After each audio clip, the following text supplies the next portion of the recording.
You have ever really stopped to wonder why a metal bench feels so much colder than a wooden one, even when they're sitting right next to each other?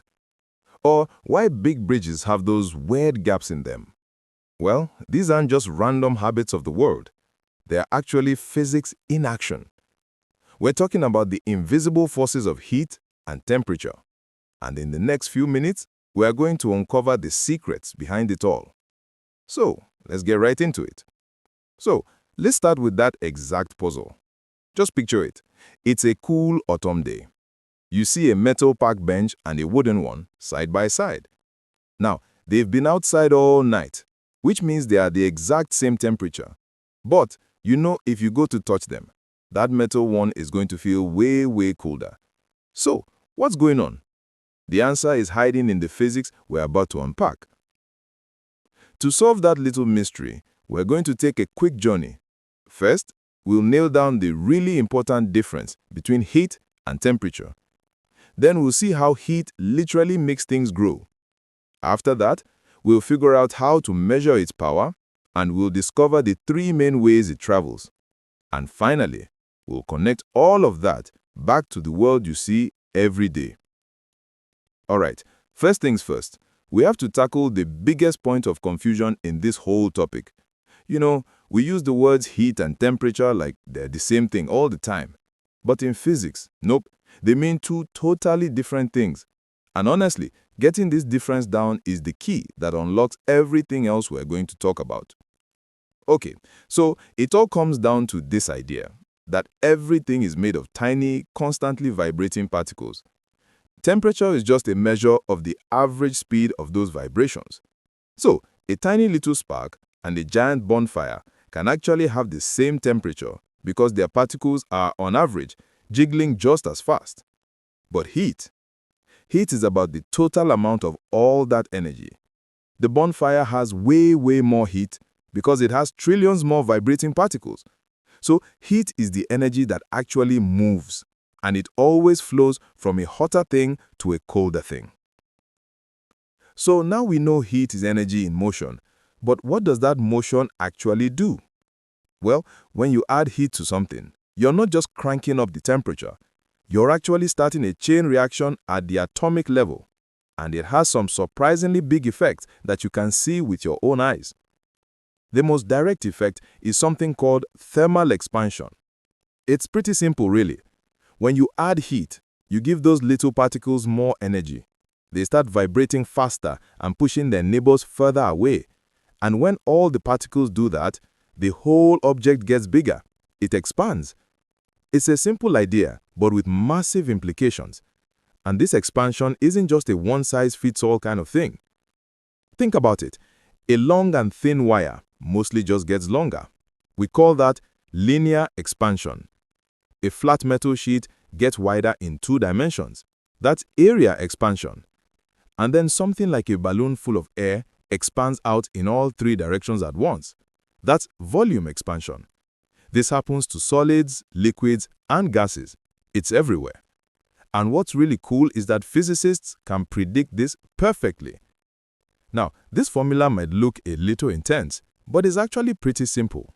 It just says the change in length, that's delta L, depends on just 3 things.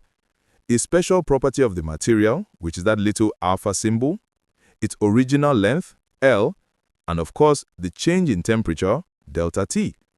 It's a really beautiful, predictable relationship. But you know, just when you think you have a rule figured out, nature throws a curveball.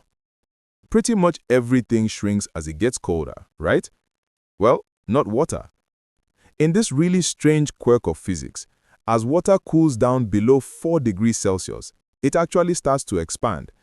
This anomalous expansion is the exact reason why ice floats, creating that insulating layer on top of lakes that lets life survive the winter underneath.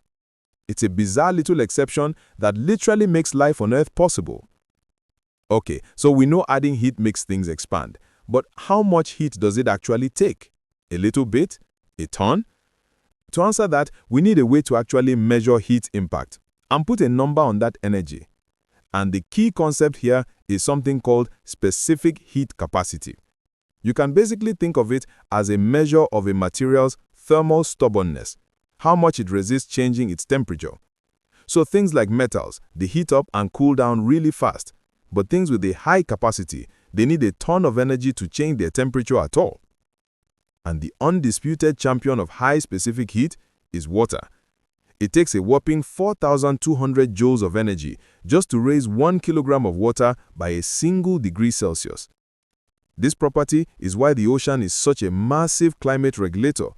It soaks up huge amounts of heat in the summer and then releases it super slowly in the fall, which helps stabilize temperatures for the entire planet. And just like with expansion, we've got a simple formula for this too. The amount of heat you need, which we call Q, is just the object's mass, m, times its specific heat capacity, C, times how much you want the temperature to change, delta T. This little equation lets us calculate exactly how much energy it takes to heat things up. But here's a real mind-bender for you. If you have a pot of water that is already boiling at 100 degrees Celsius and you keep adding heat, does it get hotter? The answer is no, it doesn't. So where's all that extra energy going? Well, this brings us to a super fascinating concept called latent heat. It's like hidden energy that gets used to change the state of matter, like melting or boiling, instead of changing its temperature. This graph shows it perfectly.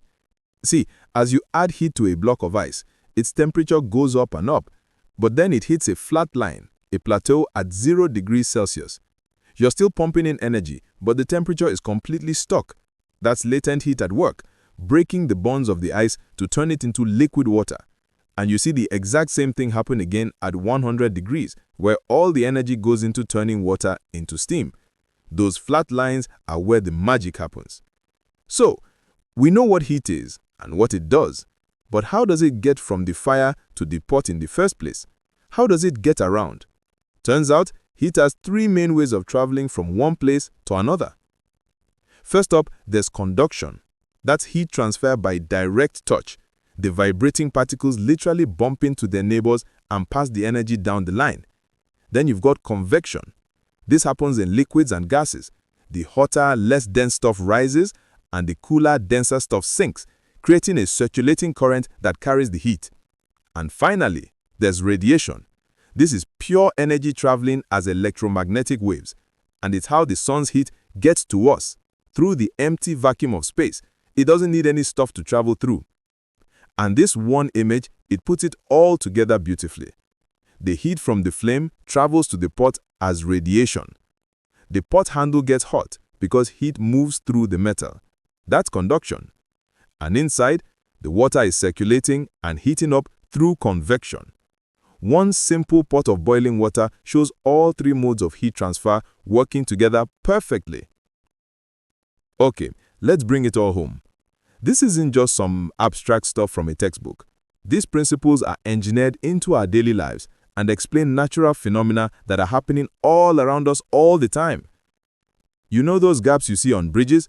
That's thermal expansion in action, giving the metal room to grow on a hot day so it doesn't crack. A thermos, it uses a vacuum between its walls to stop conduction and convection, keeping your coffee hot for hours. The reason you get that nice cool sea breeze at the beach is all because of convection. And a simple thermometer, it just relies on a liquid expanding in a very predictable way as it gets warmer. It's everywhere. So if you take away just one single thing today, let it be this.